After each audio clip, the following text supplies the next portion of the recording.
Trust me, Hansel and Gretel are sweet. The story of Hansel and Gretel, as told by the witch, by Nancy Lowen, illustrated by Jana Bach. Yes, I'm the witch from the Hansel and Gretel story, and yes, I live in a house made of gingerbread. But I most certainly did not tumble to the flames on my own oven. I mean, look at me, I'm alive. And never would I think of eating Hansel and Gretel. It's time I set the record straight. Gather around, but please, no living on the house. I always knew I was different. While the other little witches were learning to make potions and cast spells, I was playing with my food. I molded mashed potatoes into polar bears. I wove noodles into hangings. As I grew up, my projects got bigger and better. I was a food artist. I made beds out of marshmallows and floors out of rock candy. Eventually, I built my own cottage, my masterpiece. A dry spell kept the rain off my house, but I couldn't cast a spell strong enough to keep the birds away, so I got a pile of children's clothes from lost and found boxes and put up scarecrows. I suppose that's what started the rumor that I ate children. The scarecrows did the trick, except for one crow who wasn't the least bit scared. I called him Thorn. Every day I had to patch the messes he'd make. It was an ongoing battle. Not long ago, I was in back doing touch-up work when I heard children's voices. A shutter snapped, a window shattered. Little hooligans were eating my house. I ran around to the front. Stop that this instant, I yelled. This is private property. The children, a boy and a girl, stared at me in horror. We're sorry, said the girl, but we're so hungry. Please don't eat us, the boy begged. I could see that children weren't doing well, so I invited them in for something to eat. Their names were Hansel and Gretel. Between bits, they told me quite a story. Our stepmother wanted to get rid of us, Gretel said. She said there wasn't enough food for us, but she just wanted it all for herself.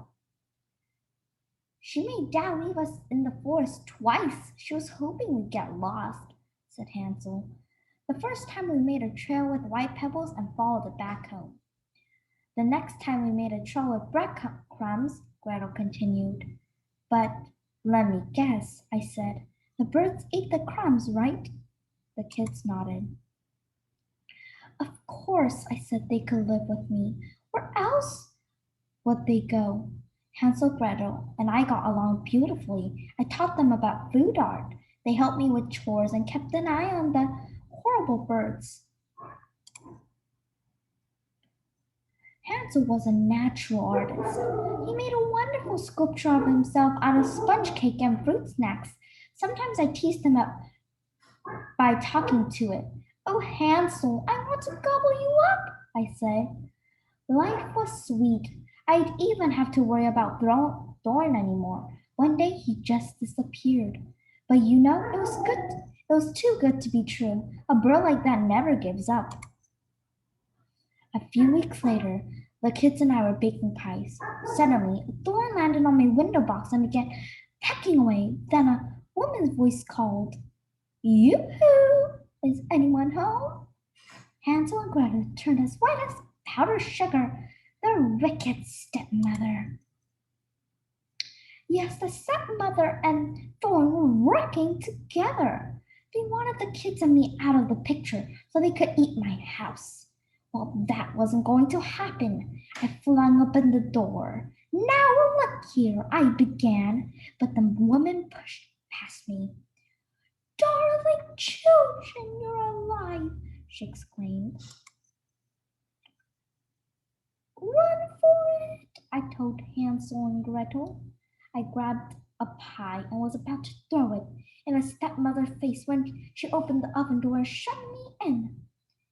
I know this is a very scary part of the story. If you need to take a few deep breaths, go ahead. So there, I was hollering and pounding on the oven door. In fact, they tickled.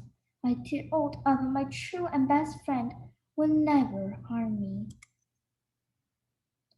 When the stepmother checked to see if I'd burned to a crisp, out I popped, not a toasted hair on my head. She ran away, shrieking. Thorn flew close behind. They were never heard from again. Now life is even sweeter. Hansel and Gretel still live with me. So does their dad, a nice fellow. Now that has wicked wife isn't around. With all these extra helping hands, I made plans to expand a guest house, a playroom, maybe a swimming pool, or have a party when it's all finished. You will most certainly be invited.